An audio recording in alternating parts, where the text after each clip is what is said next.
We were led to believe that roughly this time last year you spoke to Chelsea and said you didn't want to be an interim manager. I don't know whether that's true, but what can you achieve in the 6 months you've been given here, and what is your vision for Manchester United? I mean, at the time when Chelsea contacted me last year or this year in February, they only spoke about the option to become interim manager for 4 months. So it was in February, without any perspective to work in the long term together. And here now we are talking about 6.5 months.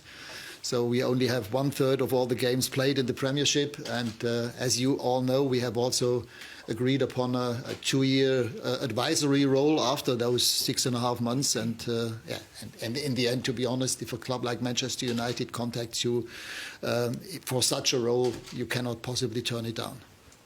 I mean, do you look at last night, for instance, and think there are things that I can change straight away? How are you going to do this? Because the team have done well the last 3 games, but before that, it's not been so good at all. I mean, obviously, I've watched the latest games. I watched not only last night's game, but also the games against Watford and against Chelsea. And on TV, when I didn't know that there would be contact in the next days, I also watched out of interest the games against Liverpool and against Manchester City. So I'm pretty well aware and acquainted with what's happening here in the club and in the Premiership.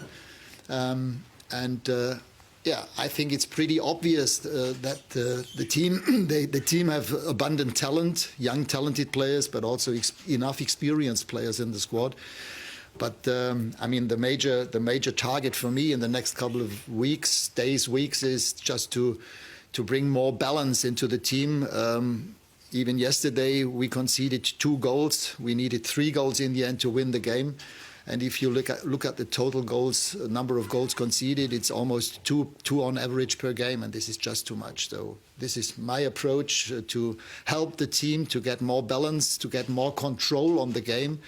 And yesterday's game, I mean, it was exciting for the fans, but even for myself as the future coach, those are not the kind of games that you need every day, because in football, for me, it's to minimize the coincidence factor and to have control and gain control on the game. And this is in football what it's about. And this is my approach. I will try to help these outstanding, talented players to try and get and keep the way away from their own goal.